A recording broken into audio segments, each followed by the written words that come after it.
Eh bien bonjour à tous, aujourd'hui on se retrouve pour une nouvelle vidéo consacrée à la notation au Rubik's Cube 3x3. Donc uniquement au 3x3.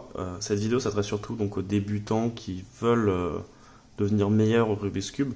C'est très important pour devenir un bon cubeur de connaître cette notation, vous ne pourrez pas aller bien loin. Tout simplement parce que si vous avez un algorithme qui vous est donné en ligne, que vous trouvez sur internet, il vous sera donné dans cette notation standardisée. Et donc ça va vous permettre, à partir d'une séquence de lettres écrites, d'exécuter des mouvements sur votre Rubik's Cube. Vous le voyez ici par exemple, là il y a un algorithme qui est écrit R'F, RU. Ça c'est un algorithme et vous pouvez l'exécuter sur votre Rubik's Cube. Donc ça c'est très important. Vous avez aussi en compétition officielle, quand vous mélangez votre Rubik's Cube, vous le mélangez selon un mélange qui est écrit sous cette forme-là. Et sans ça, ce serait très compliqué de mélanger votre Rubik's Cube et d'avoir les mêmes mélanges pour tout le monde. Donc c'est très important. Vous avez aussi l'épreuve du Fewest Move où vous devez écrire votre solution dans cette notation. Donc si vous ne la connaissez pas, vous ne pouvez pas faire cette épreuve. Alors c'est très simple en fait. En quoi ça consiste? On va attribuer donc à chaque face une lettre. Alors c'est en fonction du nom anglais de la face. Donc par exemple à droite c'est right, donc c'est un R. En haut pour up, on va avoir un U. À gauche pour left, on a un L. Devant pour front, on a un F. Derrière pour back, on a un B. Et en bas pour down, on a un D. Sachez que donc, ces noms de face sont relatifs. Donc par exemple, si je tourne mon cube, ici la face R, elle était à droite. Si je tourne mon cube, la face R, elle est toujours à droite. C'est par rapport à où vous vous positionnez sur votre cube.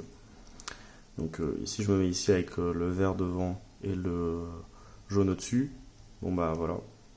Je vais avoir le U ici, le F ici, le R ici.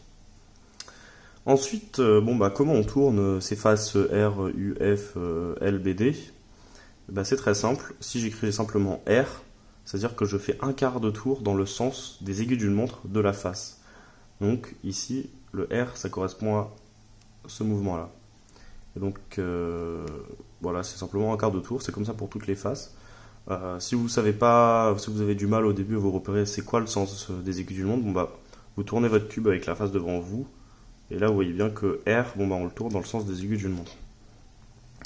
Vous avez donc le F. Ici, le L. Alors, c'est un peu perturbant au début. parce que le R et le L, vous les tournez pas dans le même sens. Le R, il va vers le haut, alors que le L, il va vers le bas. Vous voyez? Dans le sens des aiguilles d'une montre, c'est comme ça. Et c'est pareil pour le U qui va à gauche et le D qui va à droite. Et le F qui fait comme ça et le B derrière qui fait comme ça. Voilà, c'est un truc à s'en souvenir. Si le R il va en haut, le L il va en bas. Tout simplement. Si vous voulez faire si vous voulez tourner dans le sens inverse des aiguilles d'une montre, on rajoute prime derrière la lettre. Donc, par exemple, ici j'ai un R', je fais R' comme ça, sens inverse des aiguilles d'une montre. U', F', L', D', B'. Voilà. Donc ici, je peux simplement exécuter ces mouvements-là. Par exemple, R', F, R, U, R', U', F', U, R. Voilà. Ça, c'est un exemple d'algorithme que je viens d'exécuter en lisant ces lettres. Alors, hop. Je reviens à mon état de base. Vous avez ensuite le demi-tour. Donc c'est bien, on a fait des quarts de tour, mais si on veut noter un demi-tour, on va simplement rajouter un 2 derrière la lettre. Donc par exemple, le demi-tour sur la face U, on dit U2, comme ça. Alors moi je l'exécute avec les deux doigts, comme ça, index majeur. Donc c'est assez rapide à faire comme mouvement, vous voyez. Le U, je l'exécute comme ça avec le majeur. Donc c'est très important, vous voyez, de réussir à faire ces mouvements comme ça. Après ça c'est des finger tricks, j'en parlerai dans une vidéo plus tard. Voilà, donc ça c'était pour le demi-tour. Vous avez donc ensuite d'autres mouvements qui ne sont pas relatifs à chaque face, mais qui sont quand même très importants, que vous allez voir dans certains algorithmes. Vous avez par exemple le mouvement M. Alors lui c'est beaucoup plus... voilà, c'est un peu différent. Le mouvement M, c'est comme ça. Vous descendez la face, enfin la tranche du milieu vers le bas. Ça, c'est le mouvement M. Vous avez pour la tranche ici, c'est le mouvement E. Et pour la tranche ici, c'est le mouvement S. Donc vous avez cette notation pour les trois tranches. Donc pareil, dans ce sens-là, ça va être un E, et dans ce sens-là, ça va être un E'. Et si je tourne deux fois, ça me fait un E2. E2, S2 et M2. Alors c'est surtout le M qu'on utilise, le E et le S, on les utilise quasiment jamais. Donc ça, c'est pour les mouvements des tranches internes. Alors ensuite, vous avez les doubles mouvements, on va dire. Donc le R, on a vu que c'était ça. Bon, bah, si je veux tourner ces deux trucs en même temps, je vais plus écrire simplement R, je vais écrire R avec un petit W. Alors on peut aussi écrire simplement un petit R en minuscule. Et donc ça, c'est le mouvement RW. Et donc vous avez la même chose, RW' et RW2. Voilà. RW', R, RW2, RW2. Donc vous avez ça pareil pour tous les mouvements doubles, vous voyez.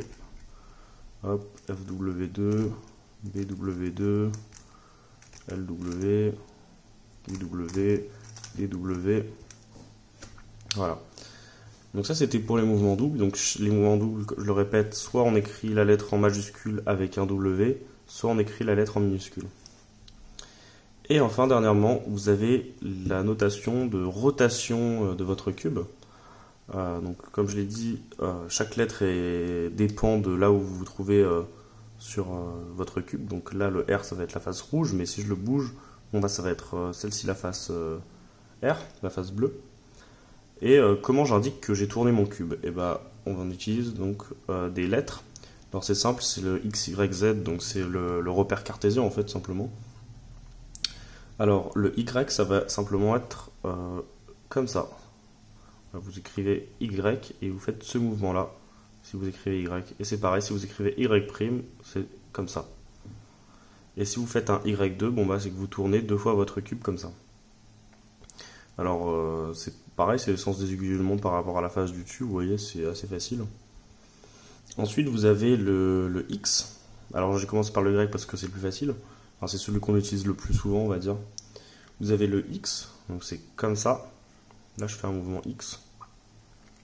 Et là, donc vous avez le X', et après le X2, demi-tour comme ça. Et enfin le dernier, le Z, qui est comme ça. Z. Voilà.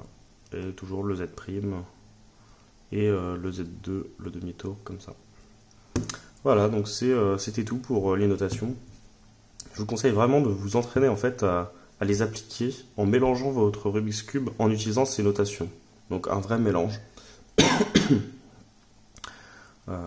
Vous regardez donc sur des applications de chronomètre, vous avez des mélanges qui sont donnés, vous entraînez à les faire avec ces notations et vous allez voir qu'au début c'est un peu difficile, vous mettez beaucoup de temps à mélanger votre Rubik's Cube, mais très vite c'est de plus en plus rapide et après vous pouvez exécuter le mélange quasiment en 2 secondes. Vous voyez, là j'ai lu cette phrase et j'ai exécuté en même temps. Voilà, donc c'était tout pour cette vidéo. On se retrouve bientôt pour une prochaine vidéo.